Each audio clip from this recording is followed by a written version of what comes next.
Hello, listeners. Been wondering how you can help the show? Probably not. But here are 5 things you can do. 1. Subscribe.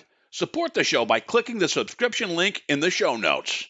2. Review on iTunes, on our website, www.afraidofnothingpodcast.com, or on whatever app you listen to. 3. Donate. When you go to our website, click the cute coffee cup icon.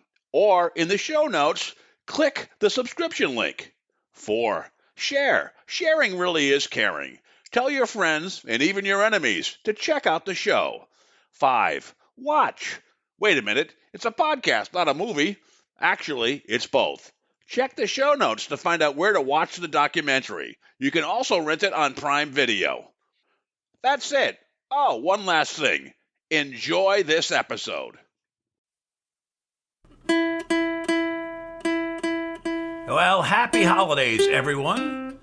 Remember to tip your newspaper boy, your barkeep, your waitress, and your favorite podcast, the Afraid of Nothing podcast, by going to www.afraidofnothingpodcast.com. For tonight's show, we've got a great one. We look at film and cinema symbolism with Robert W. Sullivan IV.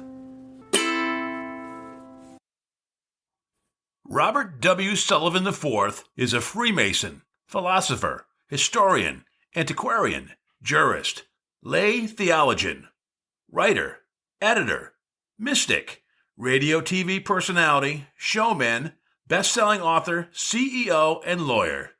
Tonight, we look at some of your favorite movies with a different lens. Cinema symbolism is coming right up.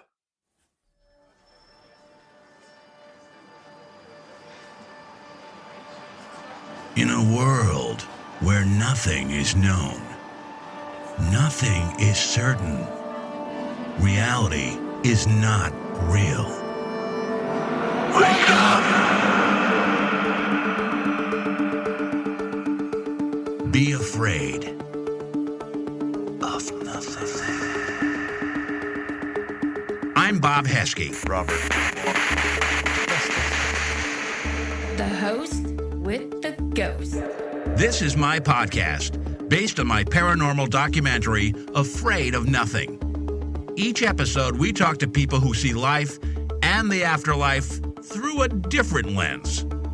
Join me. Who is this large man? And what's he doing in our bedroom? As we lift the veil and open our minds to see beyond our eyes lie. This is Afraid of Nothing.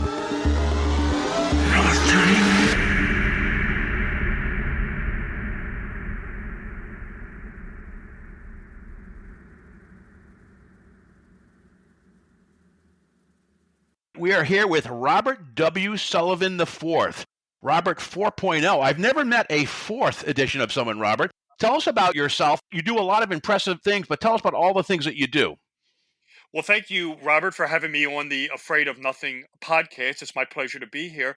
Yeah, I've always tried to be eclectic in my life. I do some writing. I've written 5 books. Also an artist. I do some painting and drawing. I'm a lawyer. I run my own publishing house. I've always tried to keep a wide palette, a diverse interest, as it were. I read lots of books in my spare time. I couldn't produce the works that I did if it wasn't for my library. It's quite a large library filled with a lot of occult books and history books, things like that, things I rely on to put my books together. I can't put a footnote at the end of every sentence, of course, but I've always tried to keep my books well documented with legitimate mainstream sources. That's very important to me.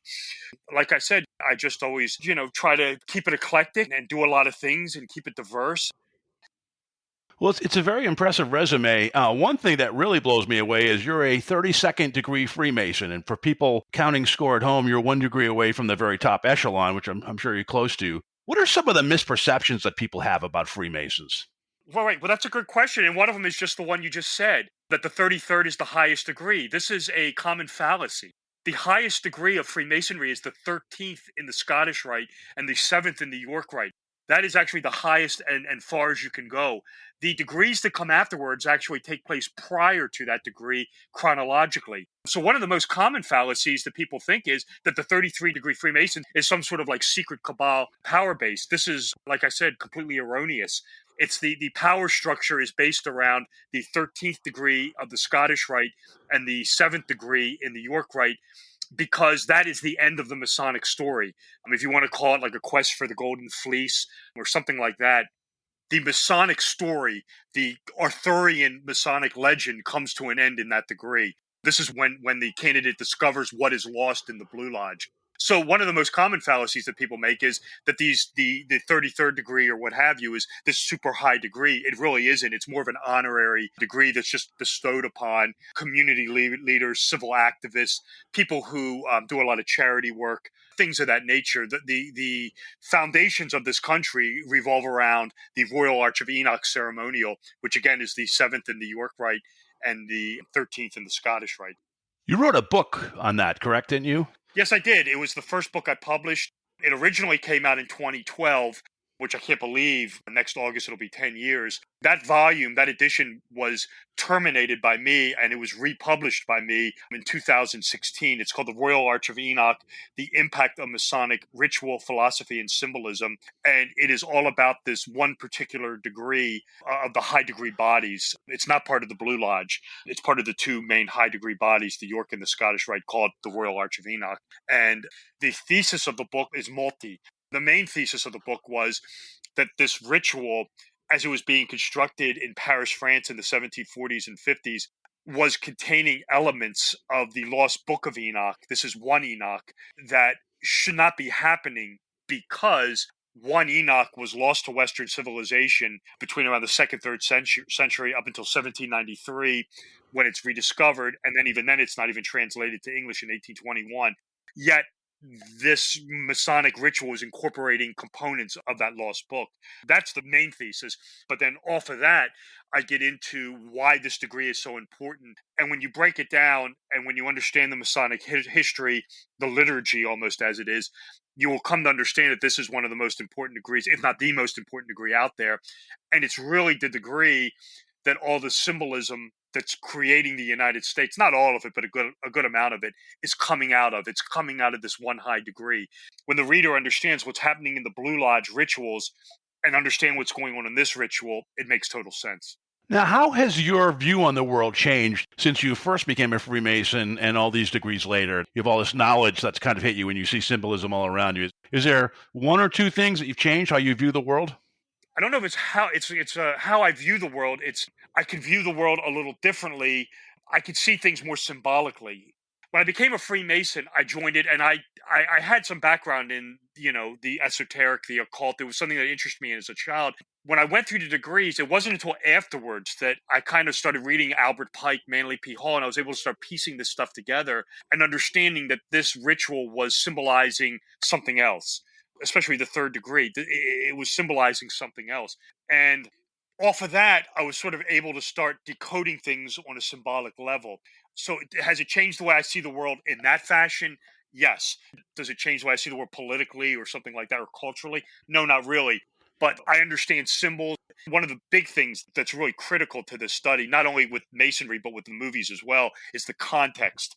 I stress this on all the shows that I go on when I'm asked about it, is the context of which the symbol or the emblem or the theme, what have you, is presented. And when I say context, I'm talking about the surrounding circumstances, because this is what they teach you in law school. Is critical to understanding this. And the reason I say that is because a symbol presented in one context, that same symbol presented contextually different can have a completely different meaning, completely alternate meaning. And when you read the experts on this, the Albert Mackeys of the world, the Albert Pikes of the world, the Manly P. Halls of the world, this is one of the things they stress all over the place, that there's no uniform answer when it comes to a symbol. It's multi-layered. There's always more than one explanation for it. And, you always hear there's the profane explanation. This is for the vulgar masses. And then there's this occult, arcane, esoteric meaning that only the initiated few, the people who have taken the time to research and understand it, can draw from it. So the symbol is important, but also the context in which it is presented in is critical to understanding how Masonic symbolism works. And not only that, but how it is then used in cinema, placed on celluloid to convey different things. Excellent. I'm going to go on mute for 1 second and just tell my kids to be a little bit more quiet. Okay, I'm back. Fortunately, they're nice kids, and they don't give me the finger when I tell them to be quiet. So it sounds like there's a lot of symbolism, as you just mentioned, in Freemasonry. How did it inspire you to create your Cinema Symbolism series of books? Sure, that's a very good question. When I was writing Royal Arch of Enoch, this is a book sort of chock full of Masonic philosophy, dealing with a lot of arcane themes, symbolism, historical figures that maybe people aren't as familiar with as others. So it was a very complex book, at least in my opinion. It was complex writing it. And when I was doing that, I thought when I wanted to end the book, I wanted to bring it up to modern day. So what I did was I got into some of the Masonic, what you would call solar, almost Enochic is probably the better word, symbolism on some popular movies, some of the movies I touched on. It's the last chapter of the Royal Arch of Enoch. The chapter's called So Dark the Con of Man, which is, of course, lifted from the Da Vinci Code. And some of the movies I took on was the Da Vinci Code, which, believe it or not, does have these Scottish Rite Enochic themes in them. The Ninth Gate with Johnny Depp was another one. Certainly the first National Treasure movie, which, believe it or not, is the Royal Arch Ritual put on celluloid. So I thought, okay, this is great. I thought, let me end the Royal Arch of Enoch by talking about cinema. I mean, this brings it up to date. This is modern. So let's do that. And then, of course, once Royal Arch was completed, I kind of wanted to continue that chapter. But of course, not everything is Masonic. I mean, there's Gnosticism, there's alchemy, there's numbers. So what I did was I parlayed that last chapter into my first movie book, which was Cinema Symbolism, where I just talked about another slate of movies, not necessarily Masonic, but just movies that had symbolism in it. A lot of it beneath the surface, things that were there that you just didn't pick up on with the naked eye. I've been on other shows, and I've said going through the Masonic ritual and researching it sort of produced this sort of unusual side effect that I really wasn't ready for, being able to see these movies also very symbolically. So I parlayed the last chapter of the Royal Arch into the first movie book. And of course, as it is, you can't put every movie in. So then I did Cinema Symbolism 2. And then, of course, I just did Cinema Symbolism 3. And I'm actually outlining Cinema Symbolism 4 right now. So it was kind of like wanting to continue that last chapter of the Royal Arch of Enoch. But of course, not all the movies are Masonic per se. They have different themes. And I wanted to flesh that out more. Cool. And we're going to talk about those books, particularly focusing on the third one, which is your newest one. But this takes a lot of work. You can't go to the movie and tell the projectionist to halt the movie and go back. I just watched Hereditary again, and then Midsummer, and there's all this kind of foreshadowing going on and stuff you have to pay attention to the background. Sure. Do you get the DVDs of these and watch them and spend just, I don't know, is there a 4, 5, 10 times you watch them and take copious notes, or what's your process? I'm with you 100%. You can't really do it in a theater. You have to have it on DVD or Blu-ray. The movies that I analyze, I'll have all of them, either on Blu-ray or DVD. Yeah, absolutely. You got to pause them. You got to play them back. I mean, there could be something at the beginning that's going on at the end or vice versa. Without having the ability to jump around in the movie, the analysis is next to impossible to do. I mean, yeah, if you see in the theater, I mean, you might be able to pick up with some of the broader things or whatever, but no, I mean, it definitely, in my opinion, it takes more than one viewing, and it takes more than one viewing on Blu-ray and DVD until I can pick up on it. And it's very subtle, some of it. I mean, you mentioned Midsommar and Heredity. These are two movies that I'm a huge fan of. In fact, so much so that, and I've told this story on other shows, when I was wrapping up Cinema Symbolism 3, the book was pretty much done. And this was at the end of 2019 in the early, maybe it was 19 or maybe it was 20, I can't remember. I saw Midsommar and Joker. So now let's see, this would have been around January of 2020, I think. And I was so impressed with those movies that I actually pumped the brakes on the book and wanted to incorporate them into the film. I call Ari Aster in CS3, I call him this generation's version of Roman Polanski. And what I mean by that is the filmmaking side of it, because, I mean, he is just really this grand master when it comes to symbolism, foreshadowing. He loves it. He loves drawing on these very demonic themes. I can tell he's a big fan of The Exorcist, especially Hereditary, which is a movie about demonic possession. There's also all sorts of homages to The Exorcist in there. I think when most people think about cinema symbolism, I mean, a lot of people think of Stanley Kubrick, right? That comes to mind as well. Like we both really are Ari Aster fans.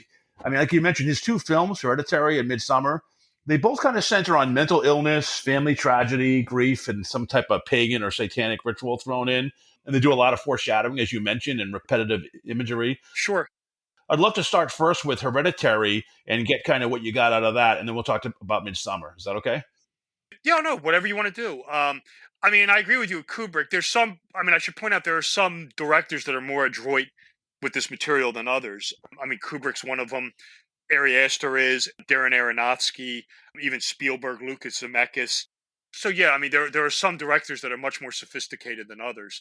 I love the two Ari Aster movies. Midsommar, the one thing that he loves to do is foreshadow. And of course, I mean, the one scene where she goes up into the attic there and you have the headless mannequins. I mean, if you watch the movie, you'll know that this demon, Payman, has this sort of fetish for decapitation. Yeah. But that comes from The Exorcist, believe it or not.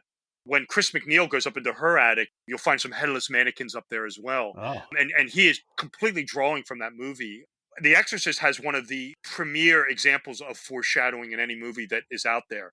And it's the scene where Father Karras is sitting in the language lab listening to Reagan speak English backwards. And if you watch that scene carefully, the word I believe is Tuskegee.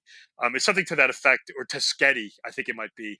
If you watch the scene, you'll see it's a Japanese word, and it's right above him in the window when he's doing this. When he's going over the voice recording with the expert, he says, "Oh, that's the language; it's English backwards." The word Tuskegee is Japanese for "help me."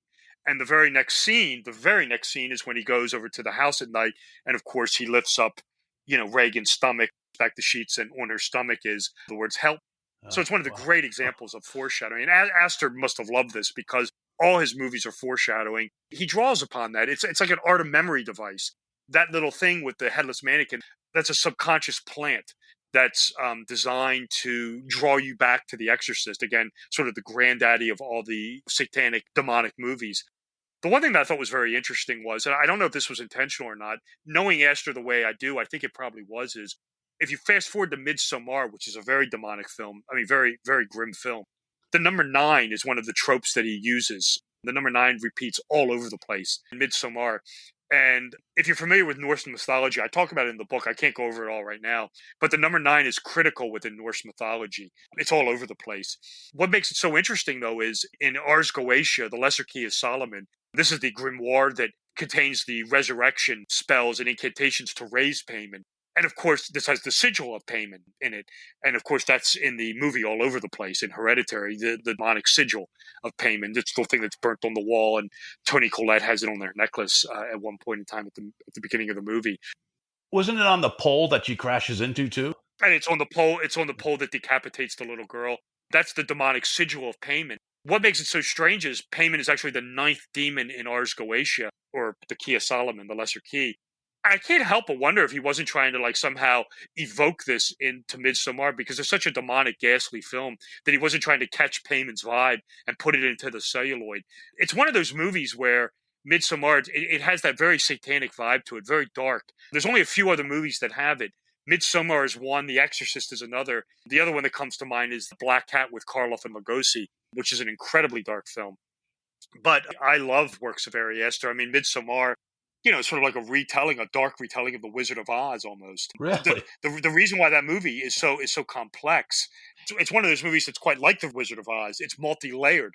I mean, you have the symbolism with Midsommar, and then you have this sort of Wizard of Oz undercurrent with it, where clearly Danny is Dorothy and the 3 friends are the Scarecrow, the Tin Man, and the Cowardly Lion. The boyfriend is a gutless coward. Yeah. The one guy is the heartless scholar, the Tin Man, and the other guy is the fool, the Scarecrow, who gets burned alive at the end. So it is this sort of dark retelling of The Wizard of Oz. I mean, it's the same thing, right? Dorothy goes up in the tornado to this magical land.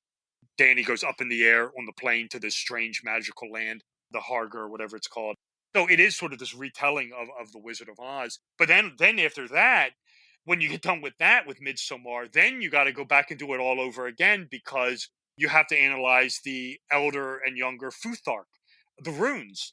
You have to pay attention to them in the movie because they're telling the story also. So I love those 2 movies. When I do Cinema Symbolism 4, I'm going to definitely include Hereditary in that one. but Midsommar is in CS3, and I'm just a huge fan of him. If you're into darker films and darker horror movies, by all means, check those out. On Hereditary, like the color scheme was like a little darker and gray, but it's very bright and floral in Midsummer. But they're both dark drama masquerading as horror, kind of, because there's like a real. I mean, in both of them, there's like a death of someone, there's a family tragedy, and there's some grieving going on, and you got mental illness that's rampant with, I think, in both films, right? It's certainly an undercurrent in Hereditary because, I mean, that's the whole thing is the Toni Collette character crazy, or is she seeing the stuff with the demonic possession, the demonism, the cult? And of course, this is treading on Rosemary's Baby. I mean, it was the same theme. Yep. I mean, is Mia Farrow, Rosemary, I mean, is she seeing things? Is she crazy, paranoid, or is this actually happening? And I always thought that Toni Collette did a great job. That scene in Hereditary when she's having tea with Ann Dowd's character, I mean, Toni Collette is like stone cold crazy. She's talking to her like she is a lunatic. And I thought that was really a really good thing. You know, what he's doing is, you know, is this woman nuts, or is she really seeing this stuff? That's coming from the world of Rosemary's Baby, another very demonic film. You know, and it's the same theme. Was the Rosemary Woodhouse character, is she being paranoid, or is she actually seeing these witches' coven operating in the Bramford? I liked both his movies, and Midsommar was one that I took on in Cinema Symbolism 3, but I believe in the book it's one of the largest analysis that I did because it was just so much going on in that film.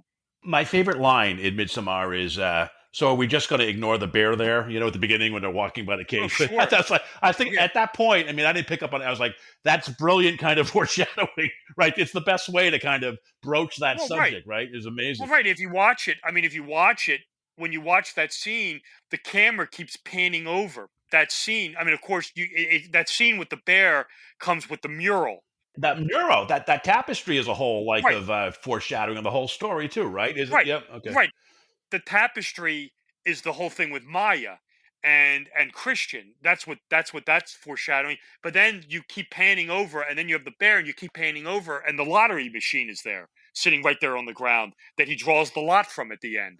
So yeah, I mean, there's just a ton of foreshadowing in that film, and Astor uses it in both Midsommar and in Hereditary.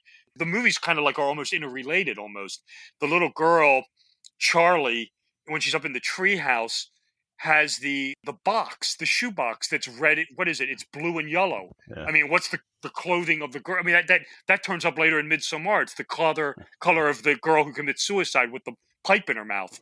It's blue and yellow. So yeah, when you watch this stuff, these guys sometimes will pay homage to their own cinema, kind of creating this, you know, universe that these movies exist in. Fred Decker did this in the 80s with two movies that he did, Monster Squad and Night of the Creeps. Those two movies actually, believe it or not, overlap very subtly. That's another thing these guys like to do, is create their own little universe in which these films exist. It's like a vacuum almost. Midsommar, you did go back and cover it a lot in Cinema Symbolism 3. Let's talk a little bit more about some of the other stuff in that book, and then we can circle back to your first two and kind of how they're different. 911 imaging in films like Vanilla Sky, The Matrix, and Fight Club. Can you talk about that? And wasn't there also something about the X-Files where there was an episode like 9 months before that almost mimicked or had kind of the same storyline about terrorists going into the towers? I get asked this a lot, and it has become very, very apparent to me that I'm going to have to do a chapter on all the 9/11 stuff, and I'm going to do it in Cinema Symbolism 4 because there's just so much of it. And I am 100% convinced that this is coming out of the world of the supernatural. I'm not in the camp of that there are a bunch of Hollywood directors looking into a crystal ball, seeing this, and then deciding to plant it in their film or something like that.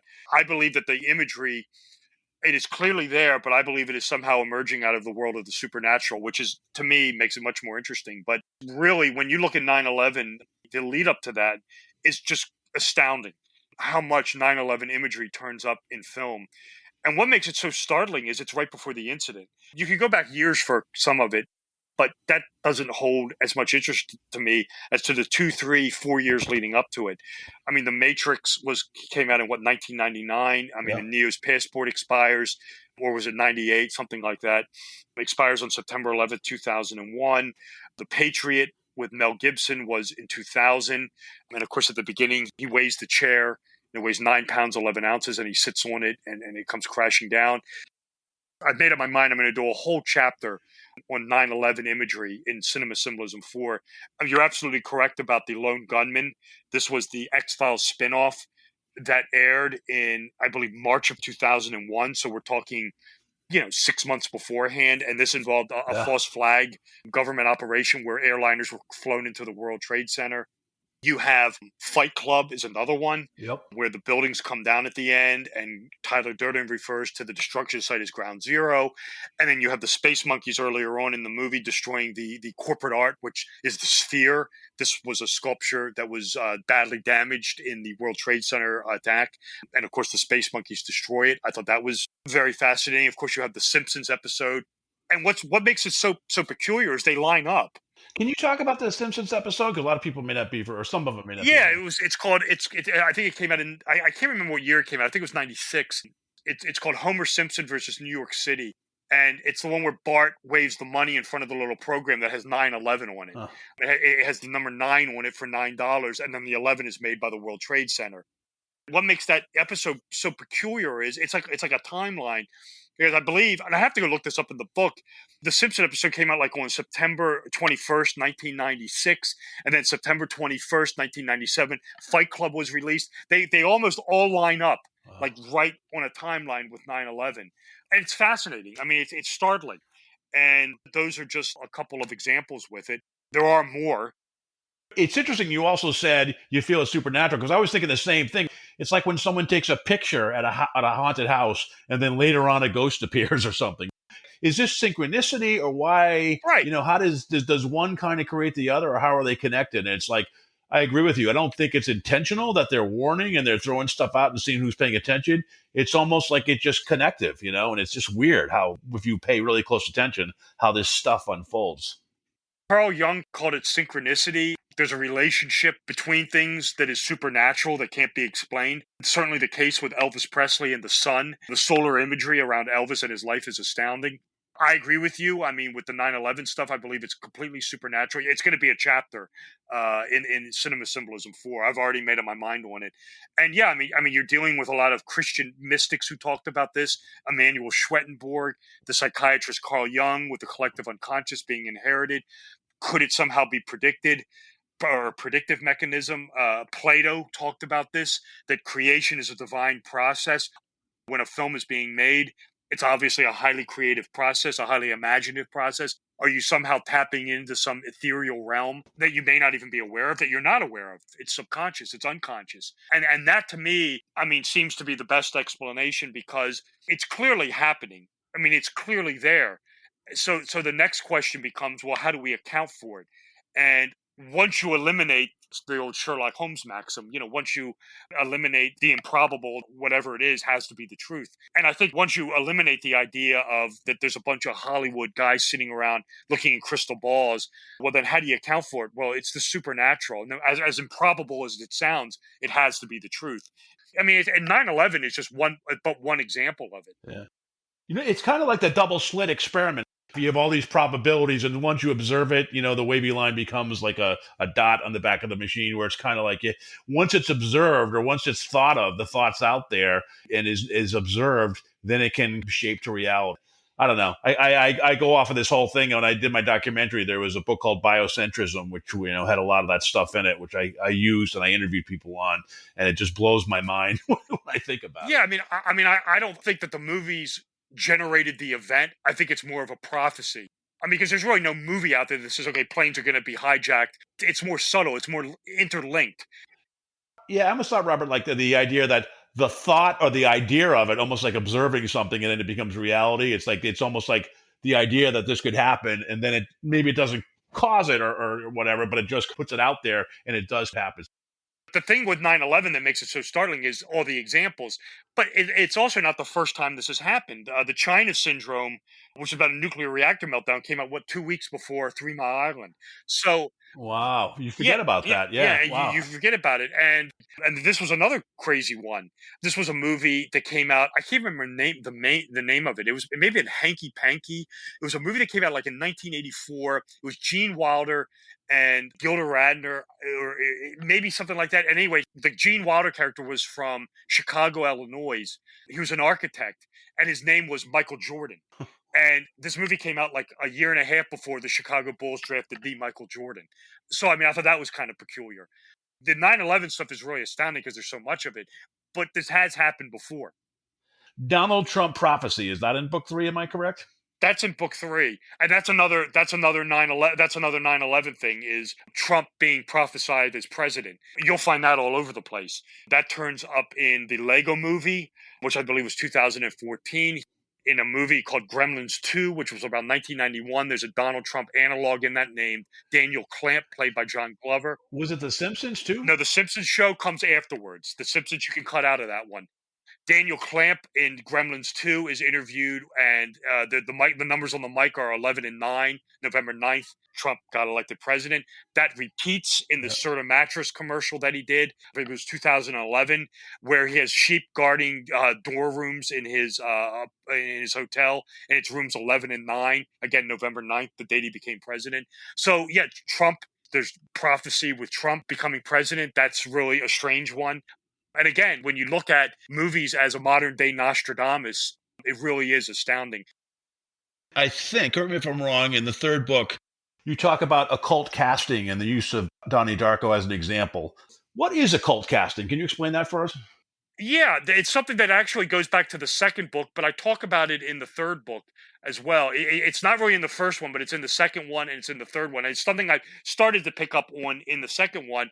I call it occult casting. It's still a title that I use, but it's really more akin to what Giordano Bruno called the art of memory. It's an art of memory mnemonic. It's very clever. It's one of the most cleverest things these Hollywood sorcerers do, because it really is sort of an example of modern day magic or sorcery. What occult casting is where they retain, it's not typecasting. It's where a film will retain an actor to bring into that current project some sort of cultural valiance or their cultural baggage from an earlier movie.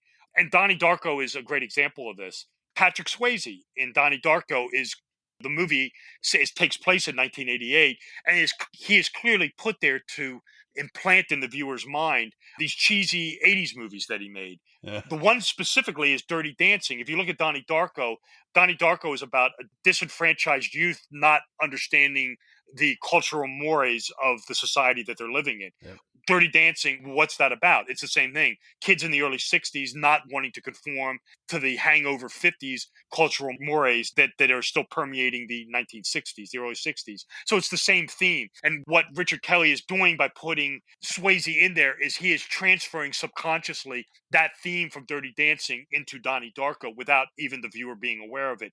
Catherine Ross, who is Donnie's psychiatrist, is the same thing.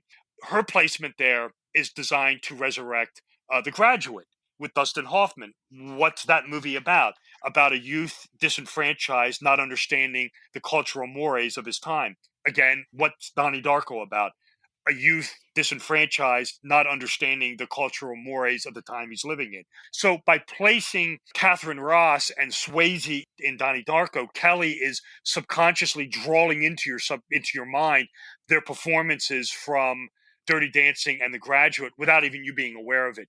When I first started picking up on this, I thought it was very rare. It's not. Hollywood is very sophisticated, and if you get these sophisticated filmmakers, they will do this really well. It's intentional casting, so this is intentional. It's not synchronicity. Oh, no, this is on purpose. These guys are retaining actors and actresses for a reason to draw in a past performance occultishly, if that makes sense, to implant this cultural baggage that they bring in from other movies and plant it into the current iteration that's being made. Catherine Ross and Patrick Swayze are but one example. In Donnie Darko, Anthony Zerbe in the second Matrix movie is another one. Max von Sydow in that latest Star Wars movie, Episode 7, is yet another example. All those actors are being brought into those films to resurrect an earlier film that they were in, but the resurrection occurs subconsciously. I know to look for it. So I can spot it now. But it's really one of those things where when you see it, it really strikes you like a ton of bricks. It's like, oh, okay, now I understand. This is really something clever that they did that's really sort of like sorcery. To be able to put an actor in a film, in a movie, that by putting them there draws on an earlier film, but it's all subconscious. It's very clever. It's very adroit. Two things that happen in Donnie Darko. To me, it's like a film about a guy who's like a reluctant hero, right? He's afraid of dying alone, but he's got to like kind of sacrifice himself at the end, I think. And there's two things. The rabbit. Is there any connection to that to like Alice in Wonderland, or is that just totally, was there any symbolism like the rabbit or the engine that falls into his bedroom? Did those kind of stir anything, or? It's a Gnostic film. I mean, Donnie is certainly, you could consider like a Gnostic Christ who sacrifices himself so that the sister and the mother can live. Yeah. I mean, you get into Gnosticism. What that whole movie is about is repetition. For starters, let me just say this. If you're listening to this and you haven't seen Donnie Darko, you have to watch the director's cut. Forget about the theatrical version. Which is hard to find. I tried to. It's hard to find, or you have to pay like a premium. Yeah, I got it on Blu-ray. I got both of them. I got the theatrical one and the director's. Watch the director's cut. It will explain so much more.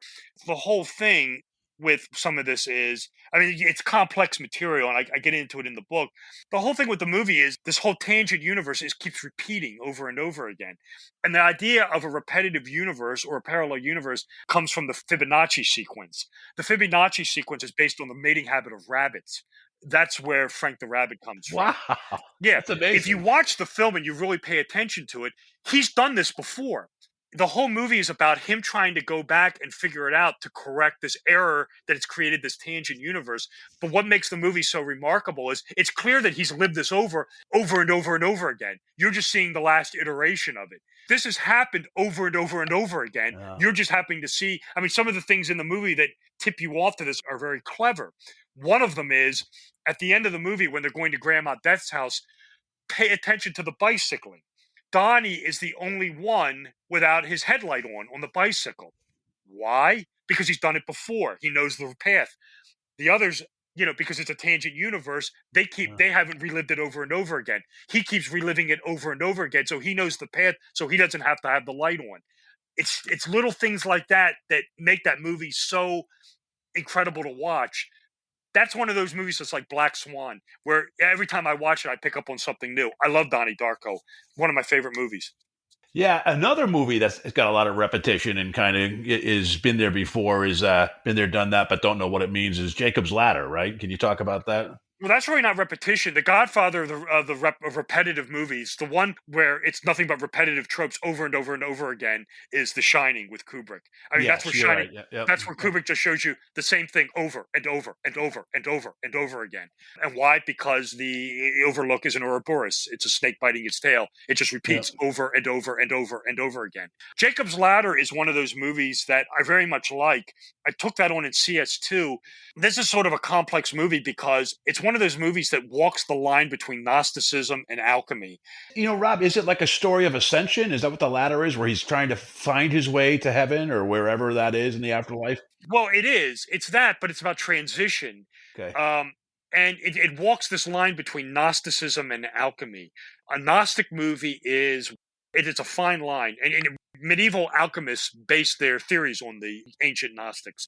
Gnosticism is where a Gnostic film is like The Wizard of Oz or Alice in Wonderland or like Midsommar, where the character undergoes some sort of epiphany. She becomes a wiser person like Dorothy Gale does or where Danny does, but they're essentially the same person. They've come to know themselves. For Dorothy, she comes to understand that there's no place like home. For Danny in Midsommar, she comes to understand that she's basically a death worshiper, that she's just as evil as this cult is. Alchemical movies are like that, but a little different. An alchemical movie is where the character, usually negatively, starts at something at the beginning and transforms into something else. In Jacob's Ladder, you got the fine line between them both, where he basically comes to understand that he's no longer alive, and he transitions, and he realizes that he's a spirit, and he begins as a human being, but then he ends up as a spirit, and he's able to enter into heaven at the end. It's a combination because it's Gnostic in that he becomes wiser, but it's alchemical because he goes through a transition. I like Jacob's Ladder. If you've seen The Sixth Sense without the benefit of Jacob's Ladder, by all means, go and watch Jacob's Ladder, because The Sixth Sense borrows heavily from Jacob's Ladder. Jacob's Ladder came out in 1990. I believe The Sixth Sense came out in 98, maybe 99. When I saw Jacob's Ladder, I didn't see it until after I saw The Sixth Sense. I saw The Sixth Sense in the theater without having the benefit of seeing Jacob's Ladder. When I saw The Sixth Sense, I really loved it. I thought it was a great movie, and I still like it. Then it was a few years later, I saw Jacob's Ladder, and I thought, oh, wait a minute. Sixth Sense is kind of a rip-off of this movie. But when you're dealing with Jacob's Ladder, it is kind of this alchemical movie where he's transitioning, he's changing, he's going through a mutation where he's leaving this world behind and he's realizing that he's the spiritual entity. Jacob's Ladder was something I did I think I might have mentioned it in CS3, but the real analysis is in CS2. And again, I think I call it sort of like the MK Ultra movie, because again, it's one of those films where it clearly draws upon the CIA's MK Ultra program. But again, it's a red herring, is what he's seeing the products of mind control, mind manipulation, a psyop, or is he actually dead and seeing demons? And of course, as it turns out, it's the latter.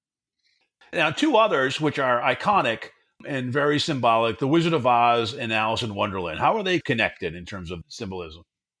Sure. Well, they're pretty much the same story. Alice in Wonderland is where the girl goes underground and has this epiphany where she comes to know herself and realize the world of adults is nonsense. The Wizard of Oz is the same thing, but she goes above ground. She goes to this magical wonderland and she has this Gnostic epiphany where for her there's no place like home, and she comes to know herself. To know thyself is the maxim of the Hermetic tradition. And this was what was inscribed at the Temple of Apollo, and you'll find it in the Matrix as well, on the wall of the Oracle, which of course the Temple of Apollo was an oracle. So the Wizard of Oz is a complex study. This was something I took on in the first movie book because it's multi-layered. Again, it's kind of like Midsommar, where it's a story of a girl going on this magical adventure. That's sort of the profane, on the surface explanation. Then you get into the political allegory of the Wizard of Oz. The guy who wrote it, L. Frank Baum, was in Blavatsky's Theosophy movement, and he lived in this time frame where the Wizard of Oz is William McKinley, President McKinley, the Emerald Palace, is paper money. The Yellow Brick Road is the gold standard that leads to paper money. A lot of the characters are based on late 19th century, early 20th century politicians. William McKinley is the Wizard of Oz. Dorothy Gale, Dorothy spelled backwards, is Theodore Roosevelt.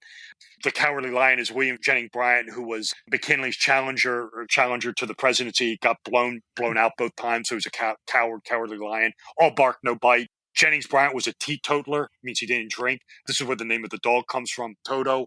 So you have the political allegory, but then you have the Gnostic, what I would call sort of the initiation into the mysteries, the Kabbalistic imagery, the negotiation of the super celestial spheres. Joseph Campbell would call this the Road of Trials, where she goes on this magical journey where she's, being tried, tested, being put to the test spiritually. And at the very end, as she walks on the golden path of religion, only to find that it leads to the demiurgic false god, the wizard, who's a joke, of course. And, it has these Gnostic overtones and undercurrents with it. Again, this is no surprise. The guy who wrote the story, L. Frank Baum, was a member of Blavatsky's Theosophy movement, which was essentially neo-Gnosticism. So a lot going on in The Wizard of Oz. And again, that was a movie that I took on in the very first cinema book. The Field of Poppies, where she falls asleep. Was there something like that going on in Midsommar? I kind of remember. It's been a while since I've seen the movie. Wasn't there a field where she fell asleep, or am I totally off on that? No, I don't remember that. She took a drug. I think she drank drug tea in it, but I don't remember a Field of Poppies in Midsommar, but I'd have to go back and look at it. But Midsommar is a retelling of The Wizard of Oz. Make no mistake about it. If you pay real close attention to it, Ari Aster tells you this. At the party, when Danny finds out that the boyfriend is going to Sweden without her, pay attention to the refrigerator behind them. Sitting on the top of it is a photo of Ray Bolger as the Scarecrow. And that's one of the tip-offs that this is based on, The Wizard of Oz. And of course, it's foreshadowing also because the one friend winds up as a straw man. And again, another example of Astor's foreshadowing. Yeah, although she doesn't go home, she's home there, which is that's her new home, which is kind of interesting. Yeah, that's great.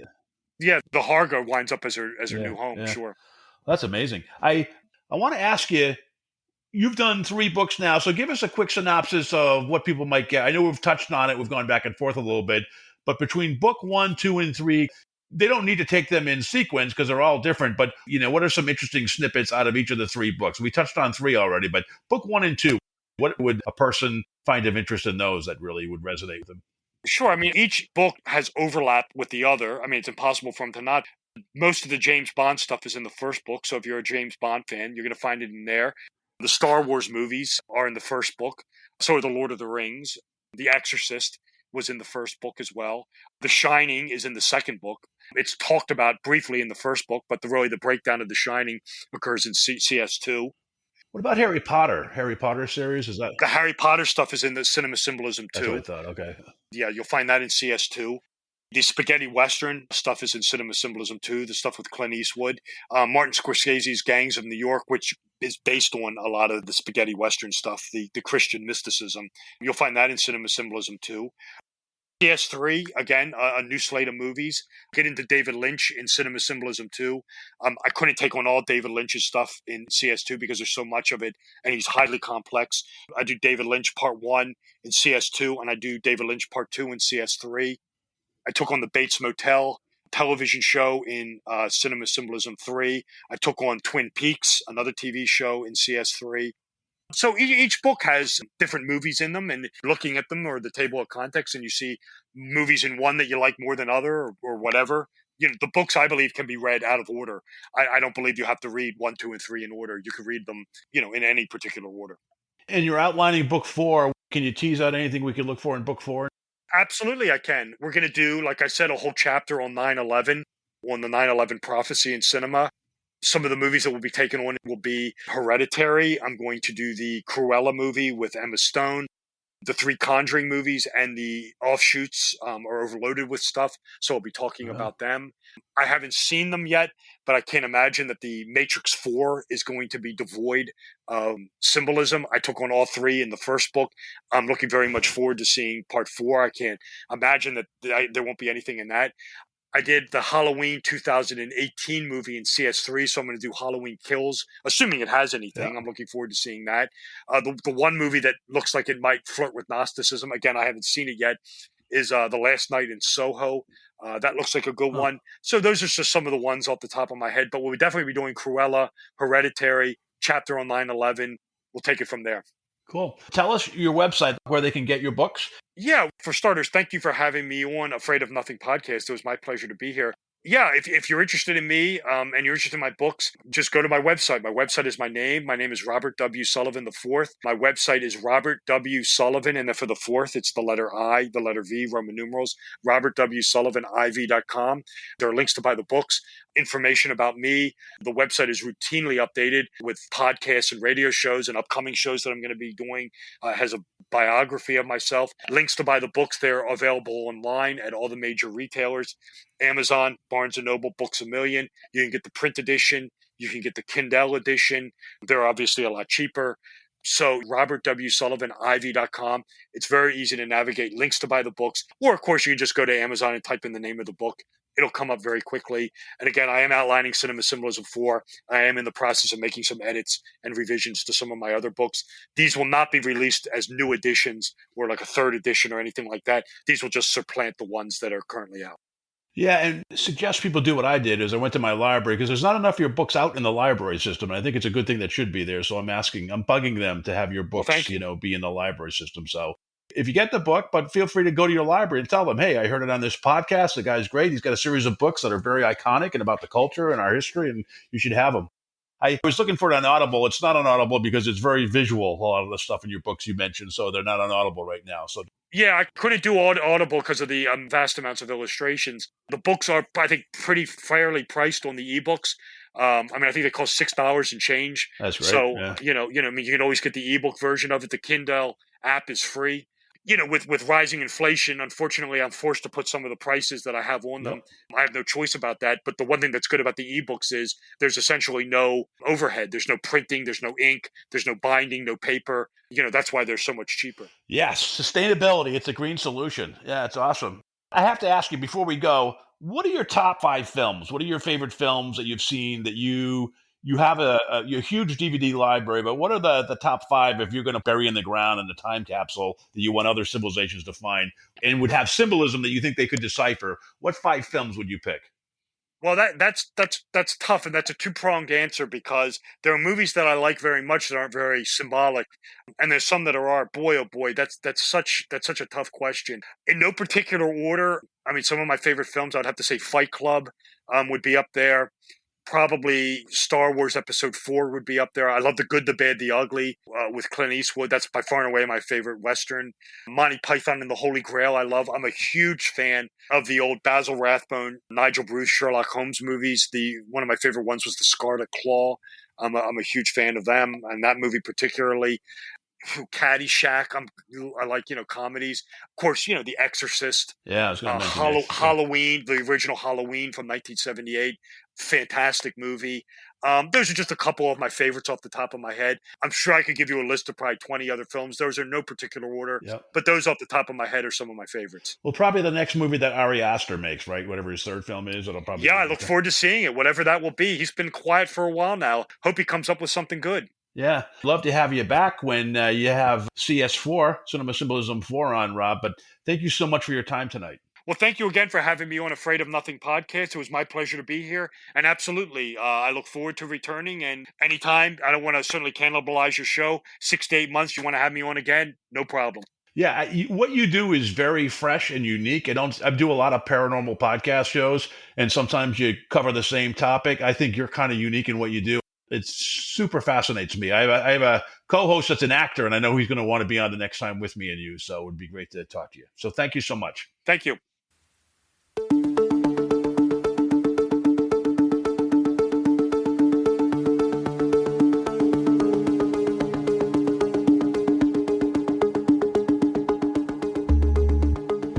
You've been listening to the Afraid of Nothing podcast. Please subscribe and like us on Facebook. Until next time, stay scared.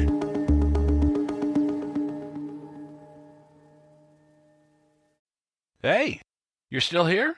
Great. Then why not listen to another episode? Visit afraidofnothingpodcast.com to peruse all the shows. That's afraidofnothingpodcast.com. And while you're there, click the coffee cup icon to buy me a coffee and leave a review. I'll give you a shout out in an upcoming episode, and the world will know how swell you are.